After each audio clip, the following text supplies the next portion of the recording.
Well, hello. This is Patty Becker. I am here to share with you a little bit about this new podcast that is about to come to life.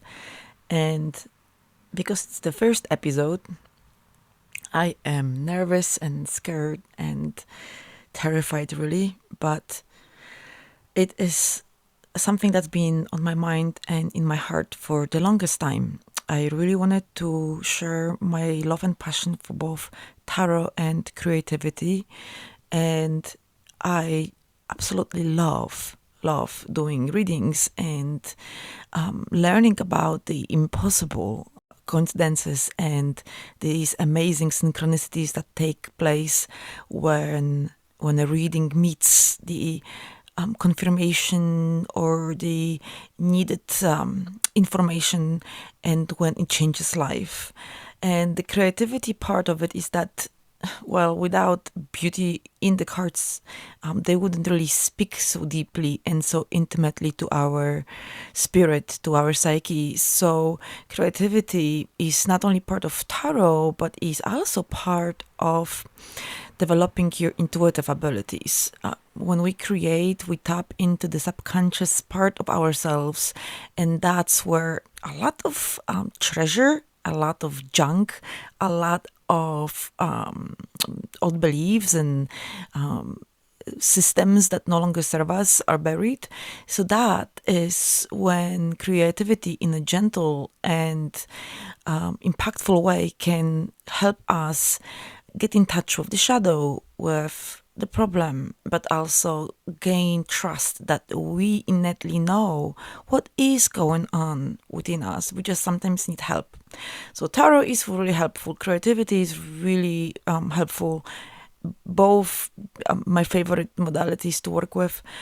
And this podcast is for those who either starting their affair with tarot or are adept at tarot cards and would like to just listen and maybe gain some new insights or share or give us all some of your own experiences with your creativity and tarot and anything really metaphysical and spiritual, because this channel really is about tools that can serve us on daily basis. The reason why it is called Goddess on a Coffee Break is because we've got just so little time during the day and so many modalities and prompts and journaling and meditation and yoga and all of these spiritual practices that they're just impossible to fit in short schedule. So I would like to offer the essence of some of these ideas and also share the way that you can use tarot for your own daily practice and to deepen your intuition. I love to teach tarot. It is one of my favorite things to do. I started to teach professionally during the first year of the COVID, and it was year 2020, October, and people really needed to get together. And it was a small group. It was maybe 5 of us. We really needed the company to share experiences, to ask questions, just to be there for each other. And so what I introduce in all of my classes and workshops is simple truths about tarot, really. And that is how to connect with it, how to learn from the start, or how to reignite your connection with your tarot deck if you have one. And on one hand, it's simple truth, but also all of those things are really, really important in order to really create a lasting and beautiful relationship with your tarot cards. One of the best way to connect with your tarot deck is having a joyful and spontaneous approach to your cards. Don't take them morbidly seriously, and I have been guilty of that once upon a time when I felt like my life depended on readings, which I was feverishly doing daily. 7 cards, all stuff for a new beginner, that was way over my head. But still, I think that if I have added some lightness and joy and a little bit more playfulness to that practice, I would have gone much farther, much faster. So play with your cards and have fun with them. Enjoy their beauty. Enjoy the art. Connect with the symbols. Look for meanings behind certain colors that speak to you. Open them up. Just lay them all on your bed facing up and just look at all of them. Does any one of these cards speaks to you? Does anyone feel like there is some sort of special connection? And maybe there is a card that is particularly scary or feels like it has not a happy vibe at this moment. So this is all way to connect with your cards that build your intuition and your relationship, and also makes things a little bit easier for you later on if you have difficult reading or if a spread is kind of enigmatic and you don't know the exact meaning. You can always come back to those moments when you're first noticing symbols, patterns, interesting people on the cards, or animals, or patterns of sacred geometries, or whatever it is on your card. Have fun with it. Some more ideas how you can play with the cards will follow. Connect to the artwork. So I know I already mentioned that, and we were talking about playing with the beautiful artwork that we can enjoy on the cards. But this is what's going on with the actual artwork. There are people behind all of these creations. Yes, they are the makers, like the famous Thoth tarot deck. The infamous creator actually had a brilliant artist behind the incredible Thoth tarot deck.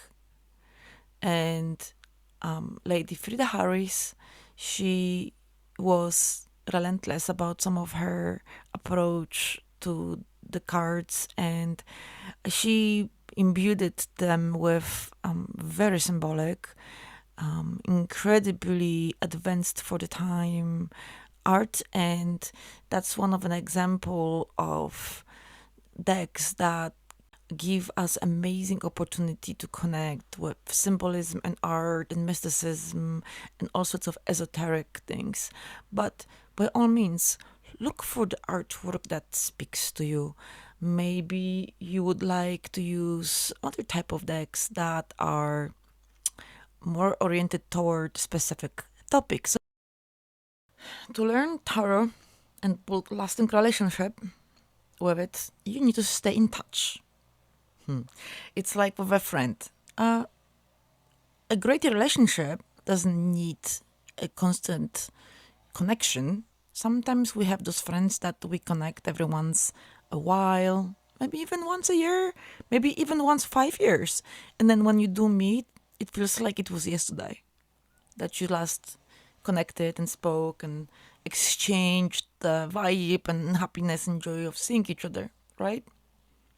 But if you want to learn tarot, like really understand the deeper meaning behind the cards, you have to stay in touch. You have to build a relationship. You've got to understand the vibe.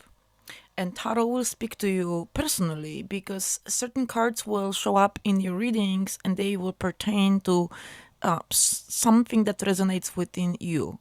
And so there are cards that show up in readings that I do for others that indicate something very specific, but I did not find confirmation of that in those specific words in any books in any ways, but I just know and trust that this is the message from me for that person, and that this very personal connection with the card is how this shows through me for my clients and friends and everyone else that wants to do reading with me.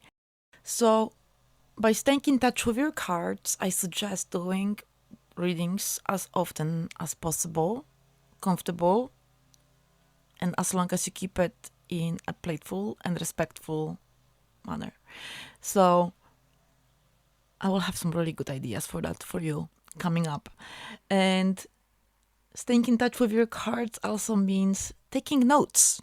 When you keep a track of your progress and when you stay in touch with your cards and you understand that there is certain message for you that's coming through, if you just pull a card a day and that's right before you run to work and you don't have time to journal about your progress, just leave it on a place that you can come back to later too. So maybe your altar or your nightstand, anywhere where you will see the card in the evening, and then sit down to it for 10 minutes and look at the card and ask yourself a question if the day and the card were equal in energy. And if you're not sure, it's always good to have a little book or a guide, or you can open internet and find a million of pages that will explain the meaning behind your card.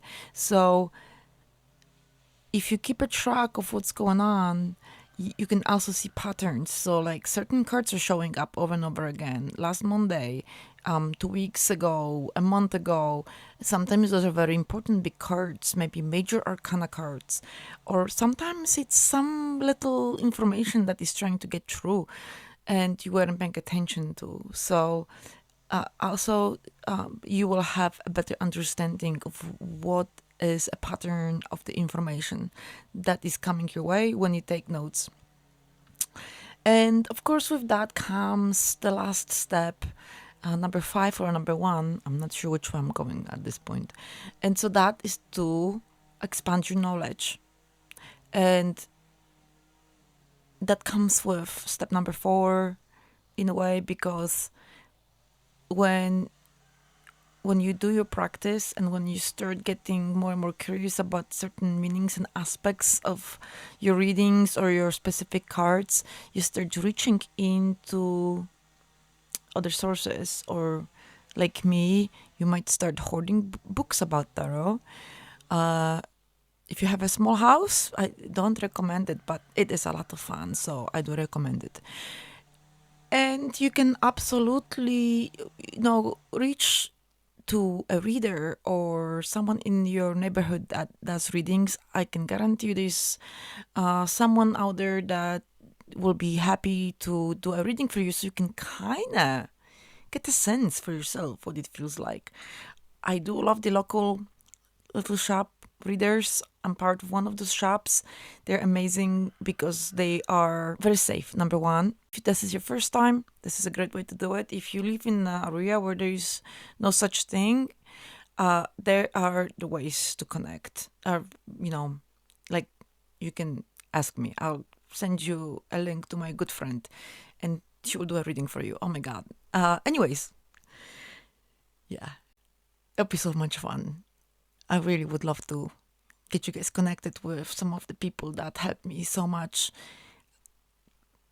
Okay, so this is the 5 steps. Maybe I got a little bit off track here, but the last thing I want to say for this episode, which I hope is not way too long, is my hopes, dreams, and desires. And my intention for this channel is to build community, period. Community to me means group of people that somehow feel connected through shared, my gosh, what can we share, right? Experiences, feelings, emotions, past lives, future lives, perspectives. Maybe, just maybe, we're crossing through the same intersection and then you guys go somewhere else and the rest of us go somewhere else and I go somewhere else, and that's okay. Those intersections are really where the exchange happens. So I hope this channel really is an intersection for all good things, all good vibes. I'm not afraid and I will not stay away from talking about the shadow stuff and where we need to really heal.